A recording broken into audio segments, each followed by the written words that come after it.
영상으로 함께 예배하시는 모든 성도님들과 가정 가운데 하나님 평강에 함께 하시길 축복합니다. 우리 함께 말씀 보겠습니다. 창세기 3장 6절 말씀입니다. 창세기 3장 6절 말씀 우리 함께 읽겠습니다. 여자가 그 나무를 본즉 먹음직도 하고 보암직도 하고 지혜롭게 할 만큼 탐스럽기도 한 나무인지라. 여자가 그 열매를 따먹고 자기와 함께 있는 남편에게도 주매 그도 먹은지라. 아멘. 창세기 3장에 기록되어 있는 사람의 타락에 관한 기록 가운데 타락하던 모습을 구체적으로 설명하고 있는 한 말씀인데요.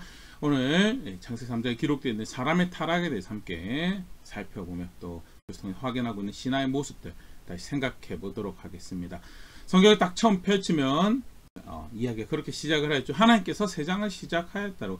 그가 만드신 대로 세상이 조성되었고 말씀대로 만드신 그것이 인도되어서 결국 도착한 곳이 뭐냐, 하나님의 안식이었다는, 그 가운데 풍성한 생명을 정말 궁극적인 만족과 평강에 온 세계가 적셔들며 하나님은 그렇게 세상을 만드시고, 그렇기 때문에 진정한 도움을, 진정한 구원을 바란다면 바로 그 하나님께 구하는 것이, 그것이 만들어진 세상 가운데 도움을, 구원을 바라는 바른 모습이다라는 것 처음 살펴봤어요. 두 번째, 그 가운데 하나님께서 사람을 창조하셨습니다. 여섯째 날 동물이 만들어지던 난 후에 맨 마지막에 사람을 창조하시고요. 그리고 나서 보시기에 좋았더라고, 토부하다가 도덕적으로 의롭고 바르고 풍성하고 아름답게 만들어졌다고. 그게 처음 사람이 창조된 모습이었죠.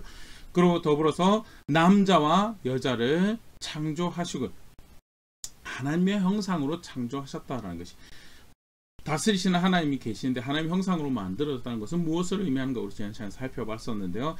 바로 다름 아닌 그 하나님의 통치에 함께하는, 동행하는 자로 만들어졌다는, 하나님 뜻을 존중하고 말씀을 존중해서 그의 통치를 통해서 드러나는 그의 선하심을, 의로우심을, 풍성하신 은혜로우심을, 자비로우심을 드러낼 수 있는 존재로 만들어서 그 하나님 형상으로 만들어졌던 그런 특별한 존재로 만들어진 존재가 사람, 그것이 바로 저와 우리 모든 사람의 사실 존재의 오리지널 첫 모습이었다라는 것.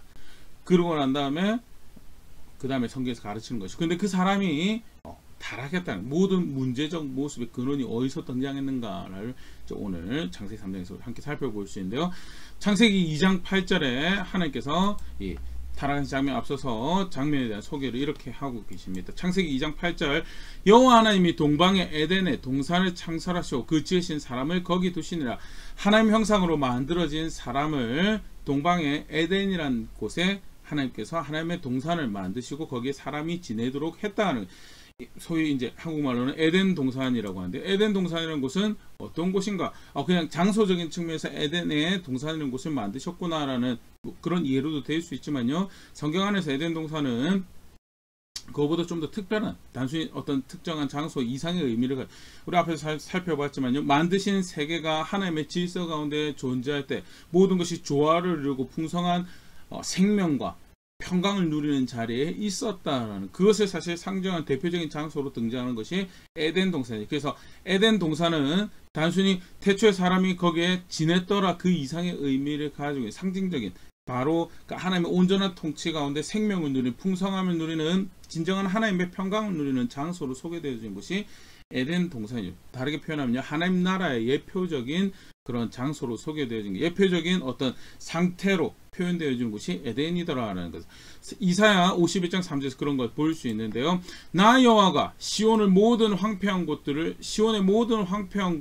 위로하여 그 사막을 에덴 같게, 그 광야를 여호와의 동산 같게 하셨나니 그 가운데 기뻐함과 즐거움과 감사함과 창하는 소리가 있으리라. 이제 심판받은 하나님 백성이, 시온 땅이, 예루살렘이 회복할 거에 대해서 이야기하면서 황폐한 곳을 위로하여 그 사막을 에덴 같게, 여기서 에덴은 다른 에덴이 아니고 처음에 사람이 만들어준 그 에덴 동산을 의미하는, 그 광야를 여호와의 동산, 여기 여호와의 동산도 에덴에 지어져도 그 동산을 의미하는 거고, 하나님 백성이 타락하여서 하나님 명령하신 대로 살지 않아서 심판받아서 그것이 황폐해졌고 사막 같아진, 그것이 본래 원래 하나님께서 약속하신 하나님의 통치 가운데, 하나님 눈이 있고 마음이 있고 하나님 통치 가운데 샬롬을 누리는 땅으로 돌아갈 것이다 라는 것을 어디에 비유했는가? 에덴에 비유하고 여호와의 동산. 그러니까 아주 대표적인 하나님 나라를 상징하는 장소거든요. 그게 하나님 에덴 동산이라는 거죠.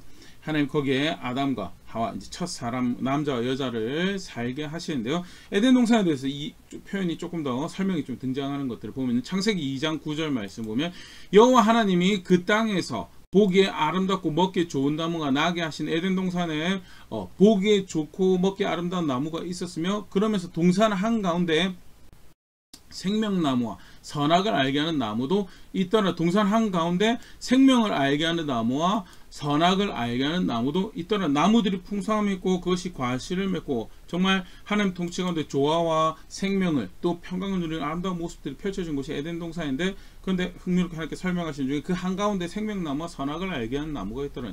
근데 그냥 구조적으로 그랬던 모양이다라고도 읽을 수 있지만요, 사실 그 동산에 살고 있는 존재가 아담하고 하와죠. 나중에 이제 몇 장면, 조금 그 다음 장면 보면 하나님께서 아담과 하와가 그 땅에 살아가는데 임의로 그 동산에서 자기의 음식을 섭취할 수 있도록 그렇게 합니다. 임의로 음식을 섭취할 수 있다는 것 자체가 어느 정도 주권을 가지고 자율성을 보장받은 상태에서 삶을 살아가는 거죠. 하나님 형상으로 통치하시는 하나님 형상으로 만들 그 통치에 동참하는 동지로 살아가며 임의로 그 먹을 것을 결정하고 그것을 취할 수 있는 존재로 만들어서, 마치 그 땅의 주인이 누구냐? 아담과 하와가 있고 에덴 동산을 만들어 살게 하는데 그 한 중심에 아담과 하와가 있더라고 표현해도 사실은 전혀 이상한 게 아닌데, 하나님은 말씀을 주십니다. 에덴 동산을 만들어서 거기 사람이 살게 하시는데, 근데 그 가운데 누가 있었는가? 아담과 하와가 그 가운데 있었던 것이에요. 생명나무와 선악을 알게 하는 나무. 생명나무는 하나님 주신 생명을, 하나님 통치 가운데 누리는 생명을 상징하는 대표적인 또 물체 또는 존재죠. 그 생명나무의 열매를 먹음으로써 생명을, 하나님의 생명이 동참하고 생명을 계속 이어갈 수 있는 그런 역할하는 존재로 또 물체로 등장을 하는데요. 결국 하나님 통치 가운데 생명을 누리는 것이 한 중심에 있는 그런 동산이었다. 더불어서 선악을 알게 하는 나무도 한 중심에 있었다는 것이죠. 그거는 그 다음 이제 모습에서 볼 수 있는데, 그 동산에 아담과 하와를 두시면서 이제 명령을 주십니다. 명령을 주신 것이 창세기 2장 15절부터 볼 수 있는데, 여호와 하나님이 그 사람을 이끌어 에덴 동산에 두어 그것을 경작하며 지키게 하시고, 경작하고 통치에 동참하는 거죠. 그래서 하나님과 동행하는 가운데 경작하는 일을 하는, 또 통치하는 일을, 하나님 뜻을 이루어가는 그 일을 하고요. 더불어서 16절 여호와 하나님이 그 사람에게 명하여 이르시되 동산 각종 나무의 열매는 내가 임의로 먹되, 좀 전에 얘기처럼 임의로 먹는 각종 나무의 열매를 임의로 먹을 수 있는 때를, 먹는 때를 자기가 정하는 것도 사실은 엄청난 자유죠. 우리가 애완동물을 키우는 모습들을 보면요, 먹을 때를 누가 결정을 하나요? 동물이 결정하지 않죠. 먹이를 주는 타이밍을 결정해서 자기가 원하는 대로 컨트롤을 하는 게 사실은 소위 말한 사람보다도 격이 떨어진 동물을 관리하고 대하는 이 모습인데요.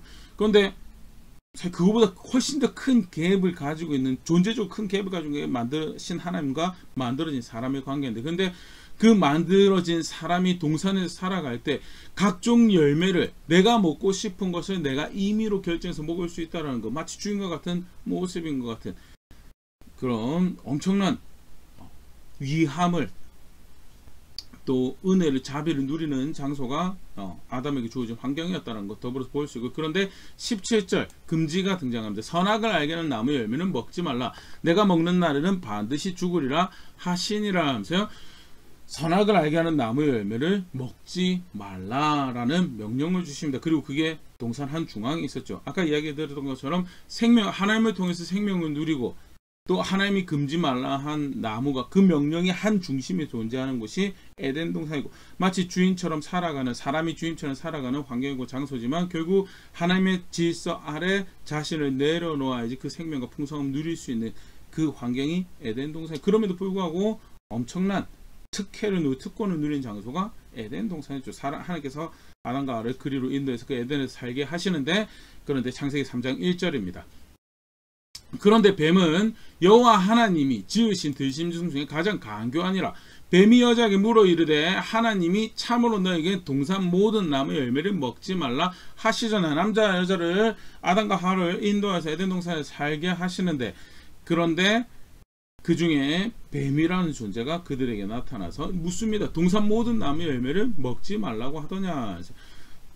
먼저 이 뱀이 누군가에 대해서 성경은 이 뱀에 대해서 그렇게 설명을 하고 있습니다. 요한계시록 12장 9절 큰 용이 내쫓기는 옛뱀 곧 마귀라고도 하고 사탄이라고도 하며 온 천하를 꾀하는 자라. 그가 땅으로 내쫓기니 그 사자들도 그와 함께 내쫓기니라. 그냥 물리적인 생물학적인 측면의 뱀이라는 모습도 생각을 할 수 있지만요, 성경에서 그 뱀은 옛뱀이라고 지금 요한계시록 12장 9절 여기서 옛뱀은 바로 이 에덴 동산에 나타났다 그 뱀을 지칭하는 것을 이해를 하고요.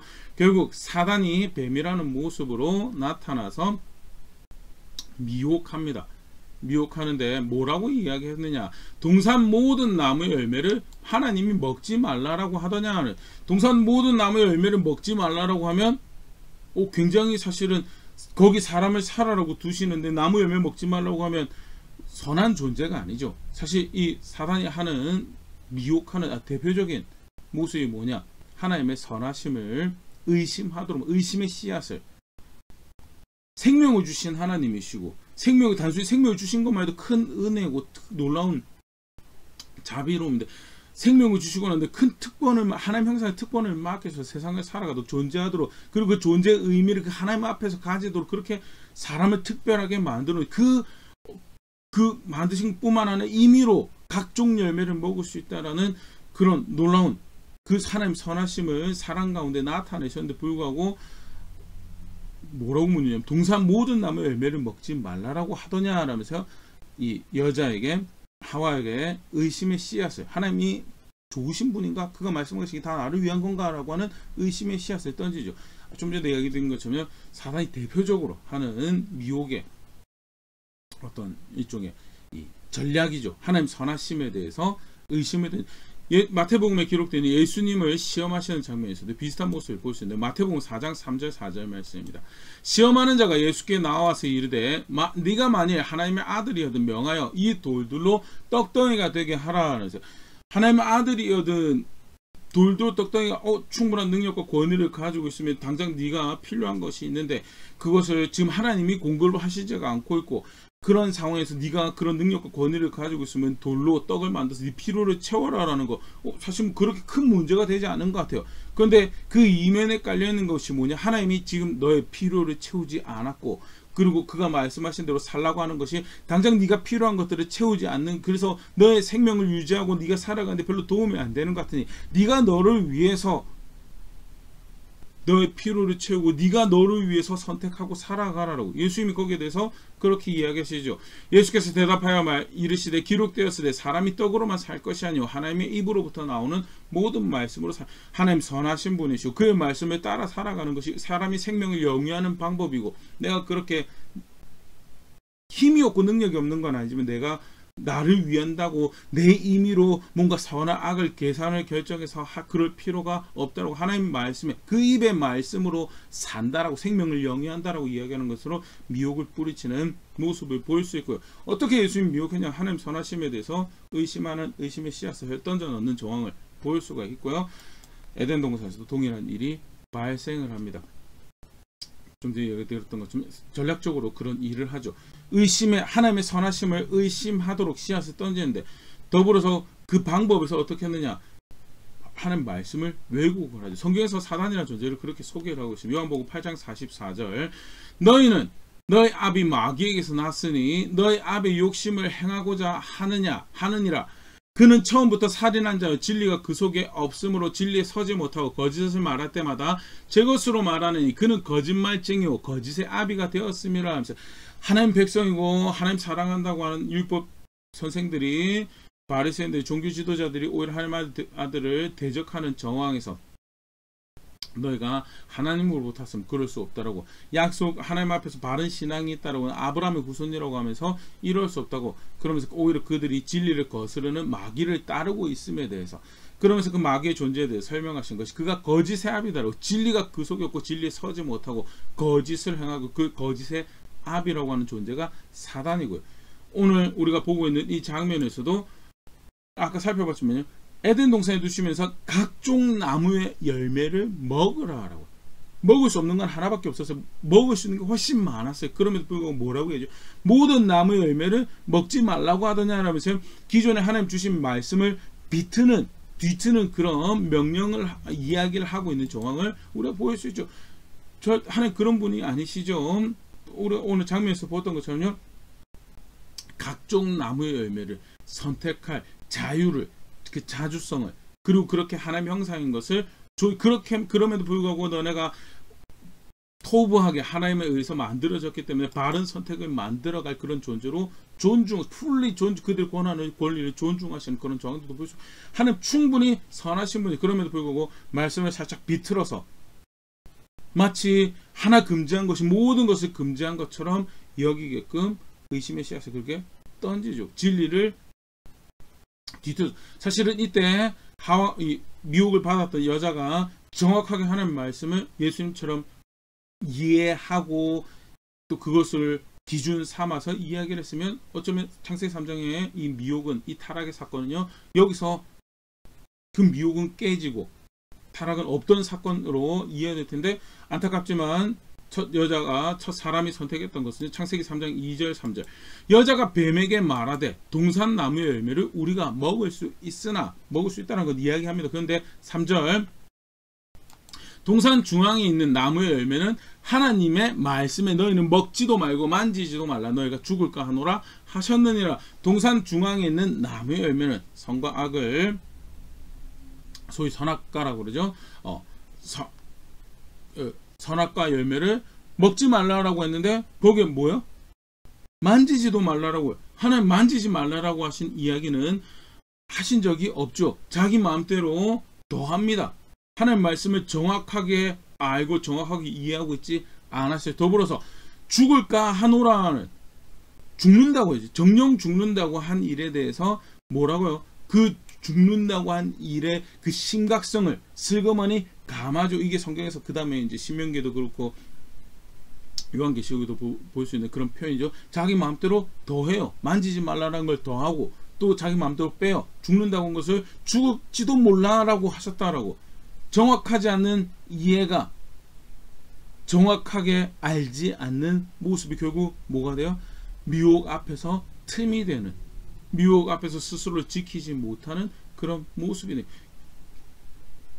하나님 말씀대로 만들어진 것이요, 하나님의 안식이 들어갔다는 점. 반대로 하나님 말씀을 정확하게 알지 않고, 정확하게, 그래서 진짜 중요하다는, 이단에 왜 빠지고 사이비에 왜 속느냐를 정확하게 알지 않거든요. 정확하게 알고 어렴풋이 아는 걸 알고 있는 척하고 지나가면요, 그래서 그것을 계속 배우고 상기하는 거 굉장히 중요하죠. 근데 알고 있는 척하고 안 배워도 될 것처럼 지나가면 어떻게 돼요? 사실 정확하지 않는 이해가 튀어나오는 거죠. 그래서 자기 마음대로 부풀리고 싶은 거 부풀리고 빼고 싶은 거 빼고 그러면 어떻게 되냐? 결국 길에서 벗어나게 되는 정황이 펼쳐진다라는 것. 정확하게 이 창세기 3장에서도 그런 일이 벌어지고, 그 틈을 그렇게 열어놓았을 때 그 틈을 더 이 미혹하는 존재가 집요하게 파고든 것이 그 다음 장면에서 보여집니다.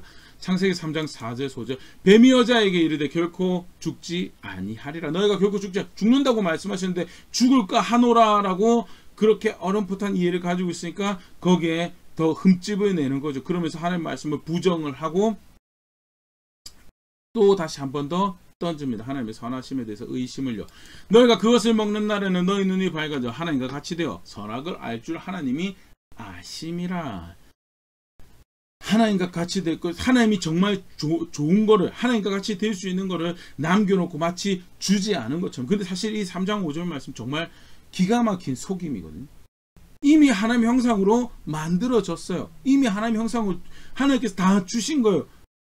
충분히 선하게 그가 정말 헤아릴 수 없는 은혜와 그 자비하심과 사랑하심으로 우리를 이렇게 위하셨구나라는 것이 하나님 형상으로 만들어졌다라는 그 표현 안에 이미 다 담겨 있는데, 근데 말씀을 정확하게 이해하지 않고 있으니까 그게 틈이 되고, 그것에 대해서 부정하며 하나님 선하심에 대해 의심을 던질 때 그걸 덥석 받아물죠. 마치 하나님이 그걸 주지 않은 것처럼. 그 미혹을 들었을 때 여자가 어떻게 반응해야, 그 오늘 이것도 요절 말씀 창세기 3장 6절입니다. 여자가 그 나무를 본즉 먹음직도 하고 보암직도 하고 지혜롭게 할 만큼 탐스럽기도 한 나무인지라. 여자가 그 열매를 따먹고 자기와 함께 있는 남편의 유심에 그도 먹은지라. 먼저 볼 것은요, 하나님이 죽는다고 했는데, 하나님 죽는다고 했는데 그걸 더 이상 죽을 것으로 보지 않아요. 어떻게 봐요? 먹음직한 것으로.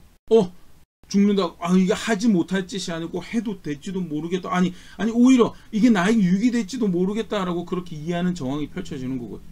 먹으면 죽을 걸로. 그래서 금한 것으로 아름답게 여기지만 않아야 될 건데 저거 가져도 될 것처럼, 그것이 나에게 유익이 될 것처럼 그렇게 여기니, 그게 보암직한 거고요. 그리고 어떻게 해요? 그게 지혜롭게도 할 만큼 이미 하나님 형상으로 만들어졌다라고. 만물 위에 그것 가운데 그 지으신 이의 어떠하심을 나타낼 수 있는 특별한 존재로 만들어졌는데, 그거 말고 다른 자기 자랑할 게, 자기를 높일 게 필요한 것처럼, 그리고 그것이 마치 그걸 해줄 수 있을 것처럼, 하나님 말씀 따라 살아가면 그게 하나님 형상으로 살아가는 건데, 그런데 그렇게 따라가더라. 사실 정작 이게 뭐예요? 죽을 일을 하는 건데, 그게 사실 대표적인 타락한 모습이죠.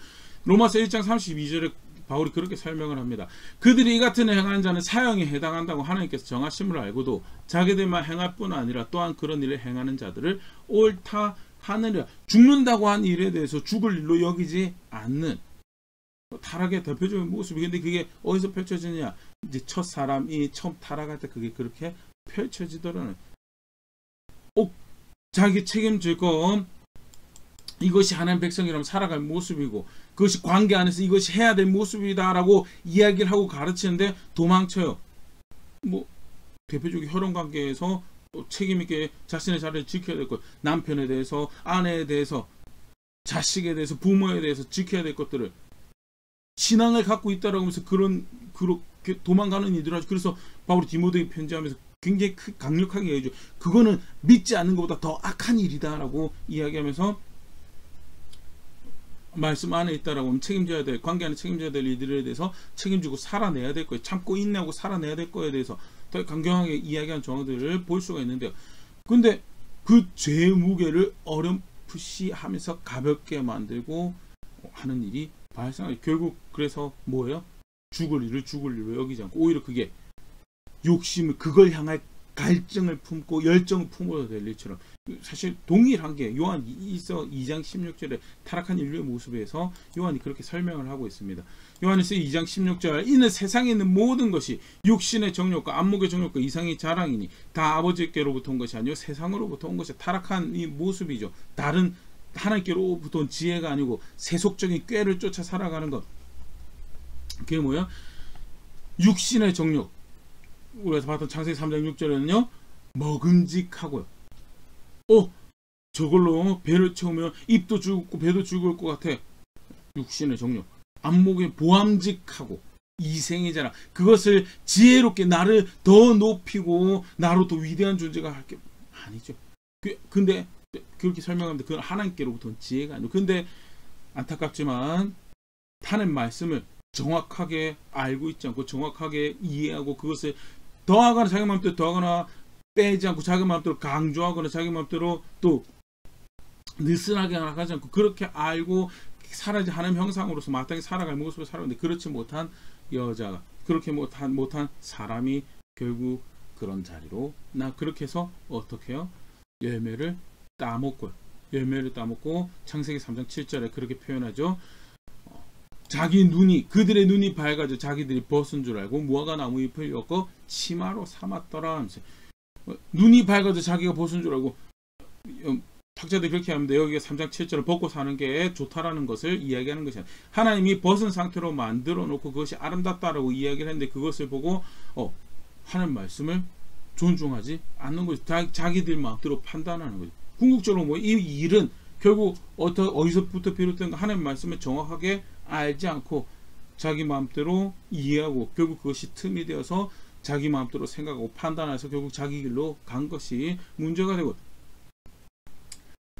에덴 동산에서만 그게 문제가 된 게 아니고 하나님 아들 앞에서도 예수님께서 이 땅에 오셔서 하나님 나라 복음을 전하시는데, 그런데 그 상황에서 사람들이 보여준 반응에 대해서 요한복음 8장 37절 이렇게 예수께서 말씀하신, 나도 너희가 아브라함의 자손인 줄 아노라. 그러나 내 말이 너희 안에 있을 곳이 없으므로 나를 죽이려 하는도다. 분명히 아브라함이 자손이고 하나님 말씀이 있다라고, 그리고 우리가 말씀을 사랑한다라고, 말씀에 따라서 하기 위해서 일주일에 2번씩 금식하고, 우리가 얼마나 절기를 철저하게 지키고 성전에서 제사하는 거 철저히 지키고 하는 줄 아느냐라고 자랑하는 아브라함의 자손이라고 하는데, 결국 뭐야? 하나님 말씀 그들 속에 있을 데가 없어요. 그래서 하나님 아들 대적하는 거예요. 사람이 범죄한 거요. 결국 그들 마음에, 그들 생각에 하나님 말씀이 있을 곳이 없어져 버렸어요. 그래서 뭐예요? 육신의 정욕을 따르고 이생의 정욕을, 안목의 정욕을 따르고 이생의 자랑을 쫓아서 하나님을 대적하고, 좀 전에도 봤지만요, 사실 하나님 말씀이 없이, 마음에 없이, 생각 없이 살아가면요, 결국 그게 뭐예요? 하나님 아들 대적하는 거. 그게 에덴 동산에서는 하나님 형상으로 생명을 주시고 하나님 형상으로 만드신 하나님을 배신하고 하나님을 대적하는, 하나님이 이것이 좋다라고 이야기한 것을 대적하는 선택을 하는 자리로 가게 되더라. 결국 그렇게 해서 선악과 하지 말라고 한 거 하고 자기 기준 쫓아서 스스로의 삶을 영위하고자 하는 그런 자료가, 하나님께서 그들을 찾아오십니다. 그런데 이미 범죄하였죠. 타락하였죠. 하나님 형상으로서 뒤틀려져 버렸어요. 뒤틀려져 버려서 상태가 어떠냐. 사실 창세기 2장에서 이름 짓는 장면만 하더라도 하나님 앞에서 아브라함이 하나님 앞에 동물들의 이름을 짓습니다. 동물들의 이름을 짓는다는 거, 동물들의 정체성을 부여하는 거, 그 정체성을 부여하는 건 누구만 할 수 있는 거예요? 만드신 이만 할 수 있는 거예요. 그런데 만드신 이 앞에서 아담이 그들의 정체성을 부여하는 이름을 짓는데 그가 지어요. 그만큼 아담은 하나님 뜻을 알고 하나님 마음을 알고 하나님을 아는 자리에 있었고요. 또 하나님을 아는 자리에 있었기 때문에 존재적으로 두렵죠. 그전에도 두렵죠. 그러나 하나님의 선하심을 알고 신뢰하는 가운데서 하나님이 정체성을 부여한 대상들에게 이름을 지으면서도 두려움으로 짓지 않았어요. 맡겨진 하나님의 형상의 본분에 충실해서 하나님이 주신 지각과 관찰력과 논리력을 사용하여서 아름답게 하나님의 뜻을 이루어가는 자리에 있었던 것이 아담의 모습이었다면요, 창세기 10장에 범죄하고 난 다음에 아담과 하와의 모습은요, 이르되 내가 동산에서 하나님의 소리를 듣고 내가 벗었으므로 두려워요 숨었나이다 하면서 죄를 짓고 나니까, 하나님 대적하고 나니까, 하지 말라는 거 하고 나니까 어떻게 돼요? 하나님을 멀리하게 되죠. 이게 사람의 이 죄성의 대표적인 모습이, 하나님을 어떻게 해서든, 하나님은 어떤 분이신데 그들을 에덴 동산 생명을 주시고 하나님 형상 만들어 에덴 동산 살게 하신 하나님이었어요. 그를 가까이 하는 게 생명이고 그와 함께 하는 게 생명이었어요. 그런데 죄를 짓고 나니까, 범죄하고 나니까 어떻게 해요? 어떻게 해서든 하나님하고 거리를 두어야 되는 게, 그게 안타깝지만 타락한 인류의 모습에서도, 이스라엘 백성들의 모습에서도 등장을 하죠. 안식일 안 지킵니다. 안식일 어떻게 해서든 일주일에 한 번 하나님 앞에 나와서 하나님을 기억하고 자신의 길을 바로 잡을 기회를 가진, 그게 하나님을 가까이 할 때 가진 게, 말씀을 가지고 대하고 예배를 가지고 대하고 그렇게 생각에 마음에 하나님을 가까이 하는 그 자리에 있는 것이, 그게 생명을 얻는 길인데, 그 틈만 나면 어떻게 말씀 갖다 버려. 틈만 나면 뭐 이렇게 하는 것이 생명을 얻는 길이다고 갖다 버리고, 심지어는 말씀을 사랑한다고 하는 이스라엘 백성들, 바리새인들도 삶에서 하나님 말씀 갖다 버려요. 그게 죄를 지은, 죄성이 있는 아담의 후의 모습, 아담의 모습이었다. 왜?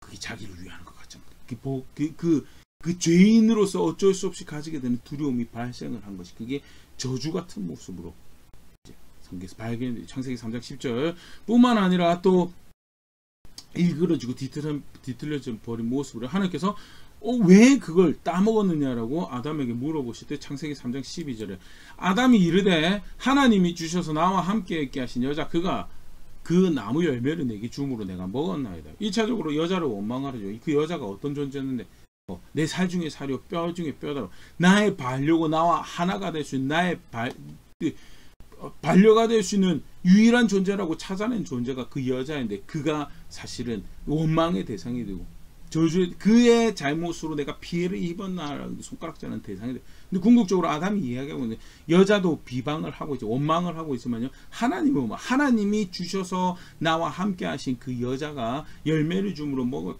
사실은 관계도 망가지고 인식도 망가지고 상태가 망가져 버린 그 총체적인 모습을 드러내는 또 장면으로 우리가 보일 수 있죠. 하나님을 두려워 생명시 하나님 앞에 얼굴을 가릴 수밖에 없고 숨을 수밖에 없고 그리고 하나님을 원망하고 반려를 원망하는 한 몸을 일수면 유일한 짝을 원망하는 그런 상태가 되어버려요. 관계도 뭐 정서도 망가지고 여러 가지 망가진 정황들이 보여주고요. 죄를 지은 그 아담에게 사람에게 오셔서 하나님께서 판결을 먼저는 그 사단에게 뱀으로 등장하는 사단에게 정죄를 하시는 모습이 창세기 3장 14절 15절에 기록이 되어 있는데요. 여호와 하나님이 뱀에게 이르시되 내가 이렇게 하였으니 내가 모든 가축과 들의 모든 짐승보다 더욱 저주를 받아 배로 다니고 살아있는 동안 흙을 먹을지니라 하면서 생물학적으로 뱀이 배로 땅을 다니고 굉장히 낮아진 자리죠. 상징적으로 낮아진 흙을 먹는 그런 모습을 보일 수 있고 사단이 사실은 그런 존재가 되었죠.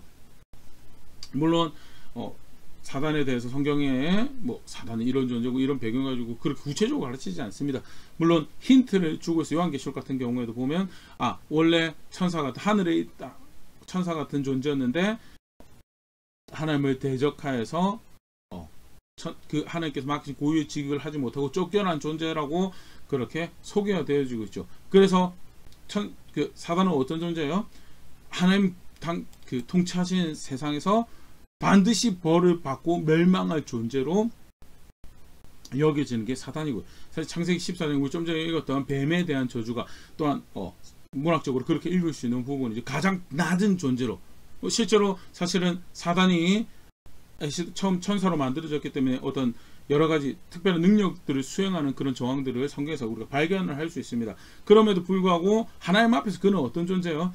가장 낮아진 존재, 벌받아서 저주받고 영원히 멸망할 존재로 여겨지는 그런 정황, 그런 어떤 일종의 센텐스로도 물론 물리적으로도 뱀이 배로 땅을 다니고 흙을 먹는 그런 정황들도 보일 수 있지만요. 사단이 그런 존재가 되었다는 것 또 같이 보일 수 있는 그런 대목이고 창세기 3장 15절 내가 너로 여자 원수가 되게 하고 너의 후손도 여자의 후손과 원수가 되게 하리니 여자의 후손은 너의 머리를 상하게 할 것이요 너는 그의 발꿈치를 상하게 할 것이니라 하시고 여자의 후손에 의해서 머리가 상하게 되는 권세를 잃어버리게 되는 그런 모습이 하나님이 그에 대한 판결로 그가 패배당하게 되고 멸망할 것에 대해서 선언하시는 정황이 창세기 15절에 펼쳐지는데요. 결국 이 여자의 후손이 나중에 오실 예수님을 말씀하시는 것으로 예언하시는 것으로 우리 다 이제 알고 있죠. 예수님에 의해서 패배를 당하고 결국 그래서 영원한 멸망에 마지막에 사실 떨어지게 되는 그런 판결이 이미 사실은 창세기에 선언되었던 정황을 볼 수 있고요. 그렇게 사단에게 그 죄를 물으시는 정황이 펼쳐진다면요. 그 다음에 책임 있는 존재가 여자에게 하나님께서 판결하시는 말씀이 창세기 3장 15절에 또 여자에게 이르시되 내가 너에게 임신하는 고통을 크게 더하리니 네가 수고하고 자식을 낳을 것이며 너는 남편을 원하고 남편은 너를 다스릴 것이니라 하시고 먼저는 임신하는 고통을 크게 더한다라고 크게 더한다는 표현에서 그 전에도 사실은 자식을 낳을 때 어느 정도 고통이 있었던 정황을 볼 수 있지만 지금은 완전 어때요? 목숨을 걸고 자녀를 낳죠. 사실은 그 가까이에서 저도 이제 아이가 둘이 있는데 아버지가 된 입장에서 아이를 가지게 된다는 거 큰 정말 말로 다 할 수 없는 큰 기쁨이죠. 큰 기쁨이고 소위 말하는 경사죠. 그런데 기쁨으로 시작한 일이 목숨을 걸어야 돼 고통을 수반하는 일로 끝난다라는 것 자체가 사실은 여자에게 주어지는 그 기쁨이 소위 그 기쁨이 말로가 고통이 되고 때때로는 그것이 큰 기쁨, 큰 고통이 돼서 목숨을 잃기도 하고 다시는 아예 그 이전에 주었던 기쁨을 기쁜 일로 여기지 않는 그런 정황까지 펼쳐지게 되는 것이 여자에게 하나님께서 죄의 대가로 판결하신 일종의 선고죠. 그런 일이 발생을 할 거다. 그러고 말씀하신 것이 창세기 3장 16절에 남편을 원하고 남편은 너를 다스릴 것이니라면서 남편이 애시당초 사실은 만들어진 세상에서 아담이 머리로 만들었죠. 그래서 하나님께서 잘못된 일이 발생, 이 문제가 타락이 발생해서 죄를 지었을 때 가장 먼저 물어봤던 존재가 아담이죠. 죄를 여자가 지은 것을 하나님 모르시지 않죠. 그럼에도 불구하고 만들어진 사람에서 하나님 형상 중에서 그 가정에서 책임이 있는 존재가 누구였냐? 아담이었고요. 남편은 너를 다스리는데, 그런데 여자에게 남편을 원한다라는 표현. 그 관계 가운데 사실은 자기가 마음대로 어떻게 하고 싶은 그릇된 죄성 또는 그런 것들을 이제 가지게 되는. 그런데 그것이 원하는 대로 뜻하는 대로 이루어지지가 않고 오히려 불합리한 통치가 남편을 통해 죄성을 가진 남편에 의한 통치가 펼쳐지면서 그 관계 자체가 망가지는.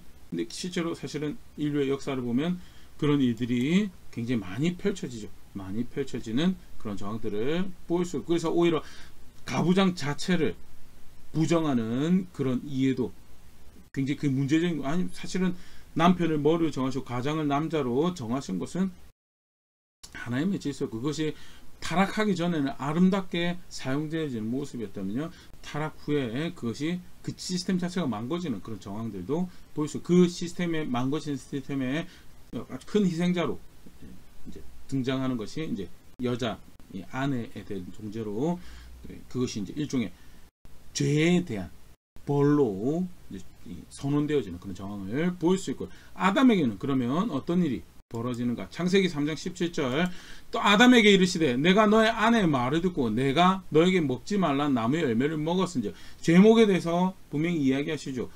네가 말을 듣지 않았다라는 거예요. 순종하지 않았다라는 거에 대해서 이야기하면서, 땅은 너로 말미암아 저주를 받고 너는 너의 평생 수고하여 그 소산을 먹으리라. 경작하여 땅이 저주를 받고 수고해야지 소산을 먹는 일이 발생. 그 앞전에도 일이 존재를 했죠. 일은 타락의 벌로 존재하는 게 일이 아닙니다. 일은 그전에도 아까 에덴 동산에 두시면서 경작하라는 명령을 주셨죠. 그때는 일이 존재를 하는데 문제는 생존을 위한 일이 아니에요. 생존을 위한 일이 아니고 자신에게 충실한, 존재 자신에게 충실한, 그 하나님 형상에 충실한 뭐야? 하나님 명령대로 그 뜻을 이루어서 경작하고 다스리는 그 일을 하는 거죠.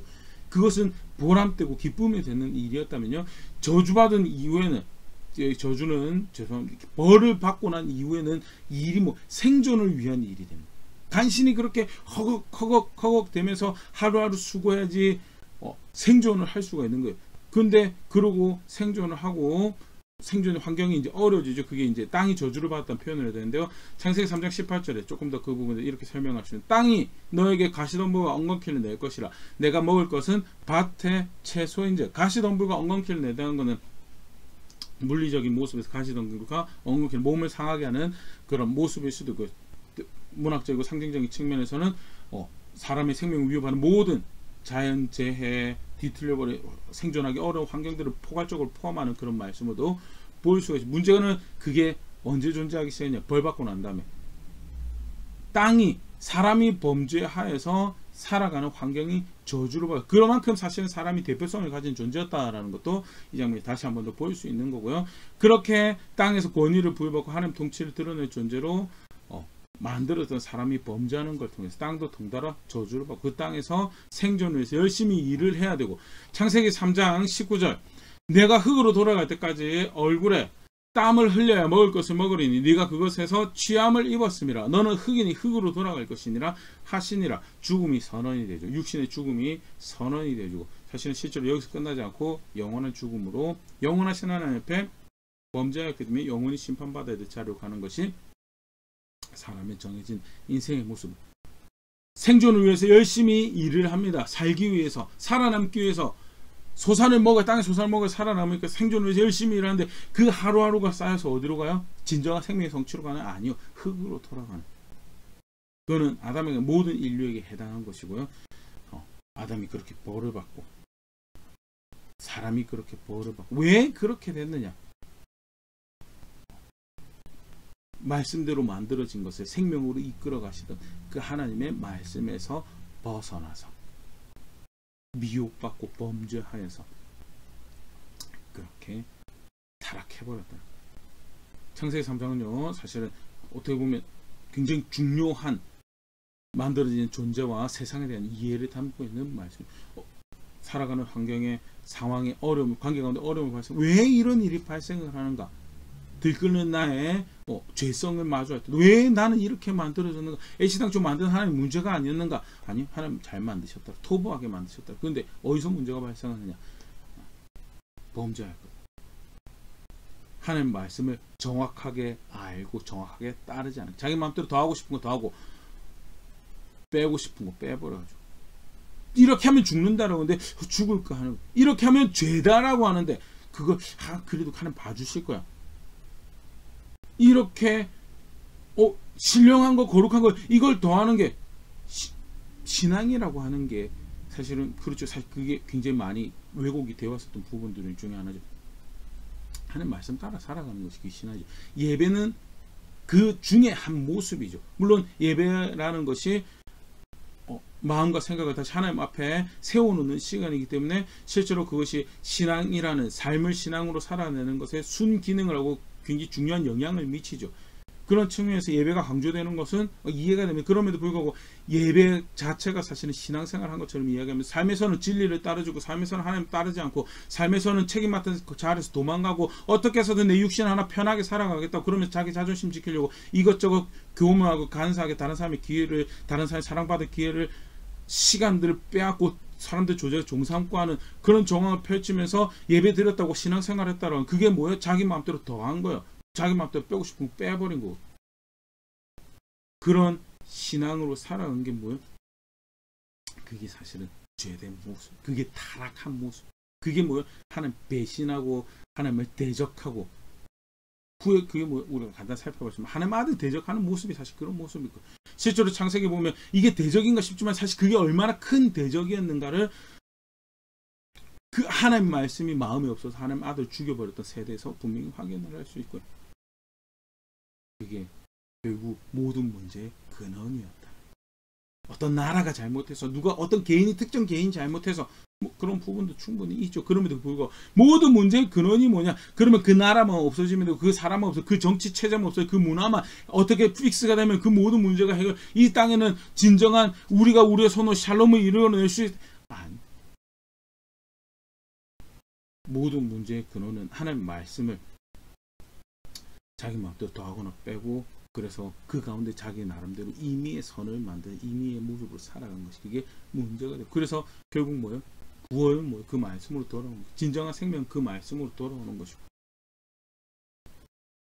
그게 신약에서는 어떻게 펼쳐지죠? 말씀대로 오신 예수 그리스도가 말씀대로 우리의 구원이 되셔서 하나님 뜻을 이루시고, 그렇게 해서 예수 그리스도를 믿고 그의 뜻을 따라 살아가는 그 신앙은 그 믿는 자들이 그 앞에 의롭다함을 얻고 하나님과 함께 할 백성으로 여겨져서 뭐가 문제의 모습이고 뭐가 구원인지 생명인지 다시 분명히 확인을 하고 있는 것이 창세기 3장의 이 사람의 타락의 모습입니다. 문제의 근원이 뭐냐? 정말 바로 이해해야 돼. 문제의 근원, 진정한 문제의 근원이 뭐. 그렇기 때문에 뭐가 진짜 생명을 구하는 것이고 뭐가 진짜 살 길을 얻기 위해서 방편을 구하고 답을 구하는 모습인가 다시 분명히 확인을 할 수 있는 말씀입니다. 오늘 살펴보는 이 사람의 타락의 이 말씀이죠. 마지막으로 로마서 8장 7절 8절 보고 마무리하도록 하겠습니다. 육신의 생각은 하나님과 원수가 되나니 이는 하나님의 법에 굴복하지 아니할 뿐 아니라 할 수도 없음이라. 육신에 있는 자들은 하나님을 기쁘시게 할 수 없느니라. 육신의 생각을 따르는 거요. 육신의 이게 뭐 단적인 일, 이게 신앙인 것 같다. 이게 하나님 사랑하는 것 같다. 이게 하나님을 위하는 것 같다. 육신의 생각을 쫓아, 육신의 계획을, 육신의 계산을 쫓아서 하는 거예요. 그건 절대 하나님 기쁘시게 할 수 없다. 오히려 그건 하나님 원수가 되는 거예요. 몇몇 모양에서 임의로 볼 때 선하게 보이지만 결국 궁극적으로 뭐예요? 하나님 법을 망가뜨리고 하나님 룰을 존중하지 않는 자리에 설 수밖에 없어요. 그래서 뭐라고 하는 거예요? 철저하게 하나님 말씀 따라서. 예수님도 오셔서 예수님 믿는 자가 구원받는 겁니다 라고 하는데, 그가 정작 오셔서 전하신 하나님 나라의 복음은 내가 내 말 하지 않는다. 난 아버지의 말씀만이 영생이라고 알고 있다라고. 그 어떤 성경의 장면보다 뚜렷하게 그것을 확인하고 가르치고 있는 것이죠. 창세기 3장의 사람의 타락이 왜 문제가 발생하는가? 하나님 말씀 순종하지 않았어요. 어떻게 순종하지 않았는데 자기 마음대로 더해서 빼서 사실 순종을 할 수가 없는 상태였죠. 그가 기억하고 있는 그가 그 마음에 하나님의 말씀을 두고 있는 상태는 뭐였냐? 자기 마음대로 이해하고 싶은 대로 이게 자기 마음대로 더하고 자기 마음대로 빼버리고 결국 뭐 죽는 것을 죽을 것으로 죄라고 하는 것을 죄라고 여기지 않는 문제라고 여기는 정의하는 것을 문제로 여기지 않는 그런 상태에 있었기 때문에 순종하지 않고 있었고 결국 그게 그 인류 전체의 죽음의 그림자가 드리워져서 기쁨으로 시작한 일이 고통으로 돼 더 이상 그 기쁜 것을 기뻐할 수 없는 그런 상태가 되는 것이고 하루하루 살아남기 위해서 생명을 얻기 위해서 땀 흘리고 노력하고 생명을 요구해서 일하는데 결국 그 걸음이 모아져서 죽음으로 달려가는 그 길을 거기서 끝나지 않죠. 영원한 멸망 없더라. 그 일이 발생한 것이 뭐냐? 만드신 하나님 그가 질서 있게 조화 있게 자기 자리를 정해주신 그 가운데 메꿔진 책임을 살아내지 않는 것이 결국 문제가 되어버리고 불순종하는 것은 말씀 따라 살아가지 않는 그런 심각한 문제를 오늘 우리 가운데 드러내고 있고요.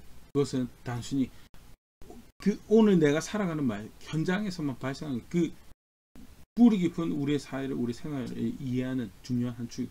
그렇기 때문에 사실은 더더욱 도움을 바란다, 구원을 바란다, 생명을 바란다라고 할 때 우리가 취할 수밖에 없는 한 가지 모습이 있다.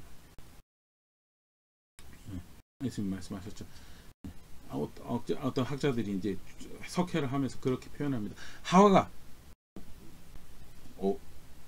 마귀가 모든 나무의 실과를 먹지 말라 하시더냐라고 할 때 아니 각종 나무 열매를 우리가 다 먹을 수 있는데 한 가지 금지하셨는데 그렇게 이야기했으면 예수님처럼 말씀하신 그대로 그렇게 이해하고 그렇게 알고 그렇게 이야기했으면 아닌데 그거 죽지 않을 거야 라고 이야기할 때 아니 그거 죽는다고 하셨어 라고 이야기하면 거기서 문제가 끝났어요. 실제로 우리가 미혹에 올 때 그렇게 우리가 선택하며 살아갈 수 있는 하나님 기뻐하는 자리에 있을 수 있고 비록 아담의 후예이기 때문에 죽음의 그림자 가운데서 육신의 죽음을 맞닥뜨린 자리에 살아가는 거지만 그럼에도 불구하고 예수 그리스도 안에서 그 안에서 허락되신 놀라운 하나님 나라의 은혜를 은총을 누리며 살아갈 수 있는 것이 오늘 교회와 성도들이 약속되어진 모습인데 간단하게 오늘 말씀 다시 앞에 돌아보면서 뭐가 문제가 있는지 문제가 뭐라고 타락이 뭐고 그 모든 것을 망가뜨리는 모습이 무엇인지 확인하는 동시에 그렇기 때문에 반대로 달려가야 돼 다름질해야 돼 수고해야 돼 노력해야 돼 방향성이 뭔가에 대해서 다시 분명히 확인할 수 있으면 좋을 것 같습니다. 내가 소위 믿는다라고 하는데 그 하나님 안다라고 하는데 나의 신앙은 무엇을 고백하고 있었는가 그것도 다시 점검해 볼 수 있으면 좋을 것 같고요. 말씀하신 대로 이끌어 가신 것이 내 체질에 더더욱 아담의 후예이기 때문에 체질에 맞지 않고 성정에 맞지 않고 성향에 맞지 않지만 그럼에도 불구하고 내가 무엇이 문제였고 무엇이 살 길인지를 알게 내가 그렇게 따라갑니다. 나뿐만 아니라 내 사랑하는 사람도 사실은 타락한 미혹받아서 범죄한 하와가 그 욕심에 줄 수 있는 영향력을 또 다른 선악과를 자신의 사랑하는 남편한테 먹이는 내 자식한테 뭘 먹이고 있는지 무슨 영향력을 끼치고 있는지도 다시 돌아보면서 사랑하는 사람들에게 정말 생명이 될 수 있는 정말 그들의 인생에 도움이 될 수 있는 것들 그것이 생명이고 그것이 살 길들 하나님 입으로부터 나오는 말씀으로 산다라고 하는 그 영향력 선한 영향력들을 미쳐가는 실제로 그것을 걸음걸음의 선택으로 보여줄 수 있는 자리는 그런 제가 될 수 있으면 좋을 것 같고 그렇게 성숙해져가는 우리 교회 될 수 있으면 좋을 것 같습니다.